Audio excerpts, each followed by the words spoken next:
हैं।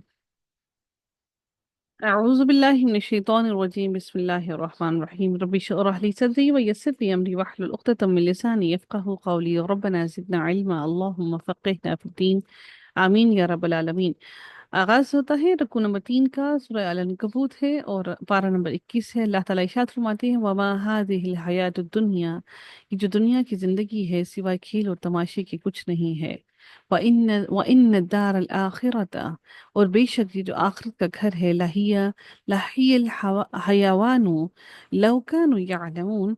रब कायनात इरशाद फरमाते हैं ये जो आखिरत है, आखिरत का जो घर है, आखिरत है, उसके बारे में अल्लाह ताला इरशाद फरमाते हैं कि यकीनन ये आखिरत ही हमेशगी की है और आखिरत का घर हमेशा के लिए है इंसान के लिए।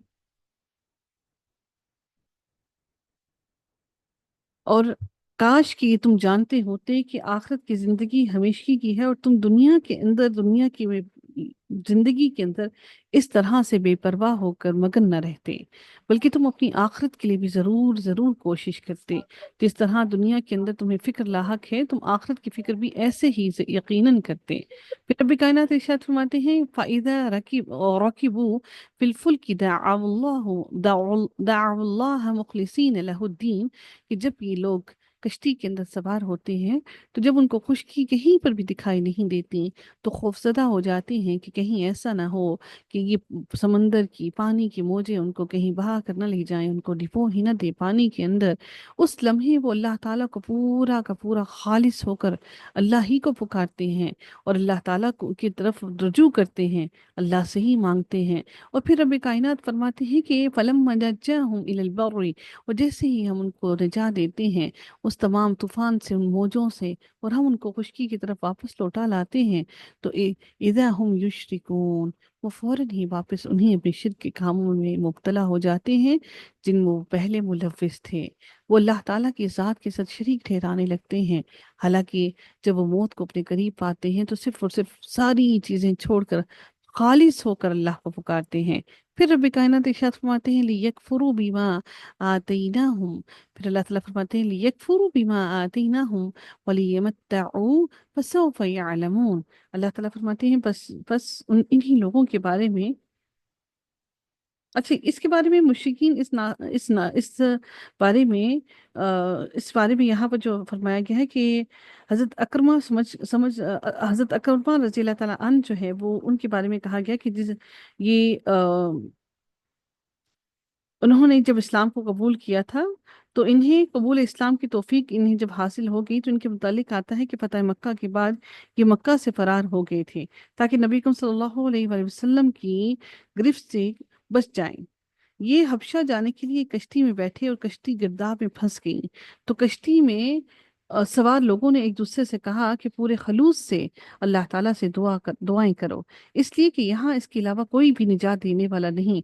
हजरत अकरमा रज़ी अल्लाह ताला अन्हु ने ये सुनकर कहा कि अगर यहाँ समंदर में उसके सिवा कोई निजात नहीं दे सकता तो खुशकी में भी उसके सिवा कोई निजात नहीं दे सकता। और उसी वक्त अल्लाह से अहद कर लिया कि अगर मैं यहाँ से बाखैरियत साहिल पर पहुँच गया तो मैं मोहम्मद सल्लल्लाहु अलैहि वसल्लम पर के हाथ पर बैत कर लूंगा, यानी मुसलमान हो जाऊंगा। चनाचे जब उन्हें वहां से निजात मिल गई, यहाँ से निजात पाकर उन्होंने इस्लाम को कबूल कर लिया। तो ये जो आयत नाजिल हुई है ये उसी के बारे में हुई है।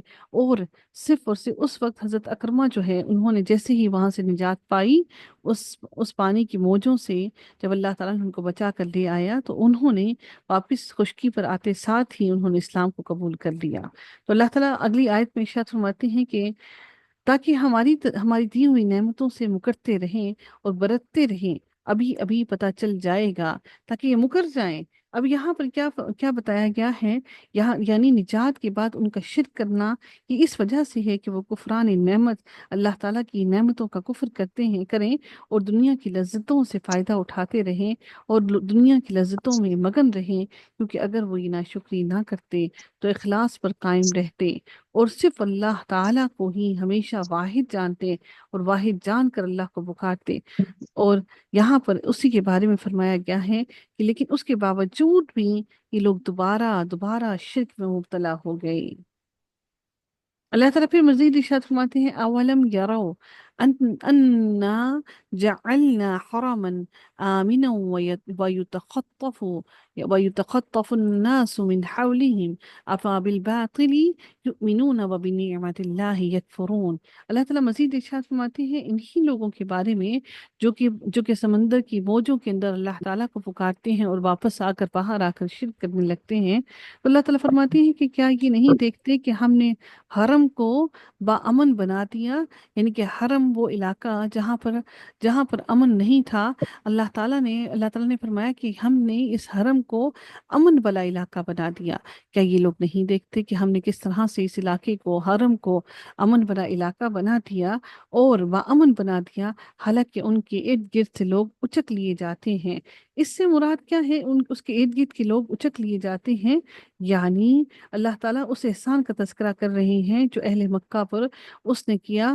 ہم نے ان کے حرم کو امن والا بنایا، جس میں اس کے باشندے قتل و غارت کیا کرتے تھے، لوٹ مار کیا کرتے تھے، لیکن اللہ تعالیٰ نے اہل مکہ کو اس سے محفوظ کیا، جبکہ عرب کے دوسرے علاقے اس امن اور سکون سے محروم ہیں، وہاں پر قتل و غارت بہت زیادہ ہے، لیکن اللہ تعالیٰ نے اس حرم کو امن بنا دیا، اور وہاں پر لوگ حرم کے اندر نہ تو قتل و غارت ہوتی ہے اور نہ ہی وہاں پر چوری چکاری ہوتی ہے۔ لیکن بدقسمتی سے آج اس وقت مشرکین مکہ تھے، ان کو بھی خوف خدا تھا، اور وہ وہاں پر حرم کے اندر چوری چکاری قتل و غارت نہیں کرتے تھے۔ کتنے بدقسمت ہیں ہم مسلمان کہ مکہ کے اندر، خانہ کعبہ کے اندر لوگوں کی جیبیں کاٹتے ہیں، اور خانہ کعبہ کے اندر بھی ان کو خوف خدا نہیں آتا۔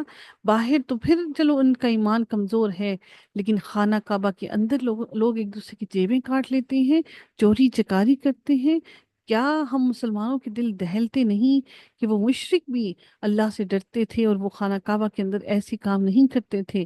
لیکن ہم مسلمان کس قسم کے بدبخت مسلمان ہیں کہ ہمیں کعبے کی تعظیم کا بھی خیال نہیں۔ تو اللہ تعالیٰ یہاں پر فرماتے ہیں کہ اس کے ارد گرد کے لوگ اچک لیے جاتے تھے، لوٹ لیے جاتے تھے، مار دیے جاتے تھے ان کے ارد گرد کے علاقوں سے، لیکن ہم نے اس حرم کو امن کا علاقہ بنا دیا۔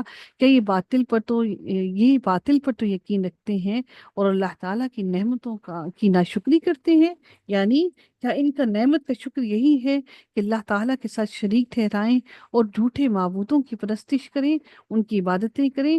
اللہ تعالیٰ یہاں پر اس احسان کے بارے میں فرما رہی ہیں کہ میں نے تمہیں کس طرح سے امن میں ڈالا اور تم اس احسان کو یاد نہیں کرتے، بلکہ اللہ تعالیٰ کی ناشکری کرتے ہو اور دوسرے معبودوں کو پکارنے لگتے ہو۔ پھر اللہ تعالیٰ فرماتے ہیں وَمَنْ أَظْلَمُ مِمَّنِ افْتَرَىٰ، اس سے بڑھ کر ظالم کون ہو سکتا ہے جو اللہ تعالیٰ پر جھوٹ باندھے، یعنی دعویٰ کرے کہ مجھ پر اللہ کی طرف سے وحی آتی ہے۔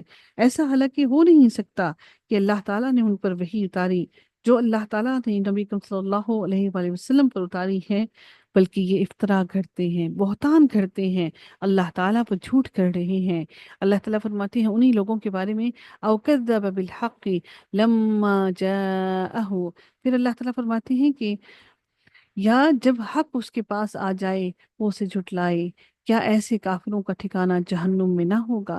جب ان کے پاس اللہ کی وحی آ جائے، سچ آ جائے، تو وہ جب اس کو جھٹلائیں تو اللہ تعالیٰ فرماتے ہیں کیا اس کا علیسا، یہ اللہ تعالیٰ سوال کر رہی ہیں، علیسا فی جہنم، تو کیا اس کا ٹھکانہ جہنم نہیں ہوگا؟ مثوی للکافرین، جو کافروں کا ٹھکانہ ہے۔ والذین جاہدوا فینا لنہدینہم سبلنا، پھر اللہ تعالیٰ فرماتے ہیں اور جو لوگ ہماری راہ میں مشقتیں برداشت کرتے ہیں، جو تکلیفیں اٹھاتے ہیں، دشواریاں اٹھاتے ہیں، آزمائشوں میں مبتلا کیے جاتے ہیں، اور اس کے باوجود بھی ثابت قدم رہتے ہیں، اللہ تعالیٰ ان کے لیے فرماتے ہیں کہ وَإِنَّ اللَّهَ لَمَعَ الْمُحْسِنِينَ، تو ہم انہیں اپنی راہیں ضرور دکھا دیں گے، ہم انہیں ہدایت کا رستہ، آخرت کا رستہ ضرور دکھا دیں گے، جس پر چل کر انسان اللہ کی رضا کو حاصل کر لے گا۔ اور پھر اللہ تعالیٰ مزید فرماتے ہیں کہ یقیناً اللہ تعالیٰ نیک لوگوں کا ساتھی ہے۔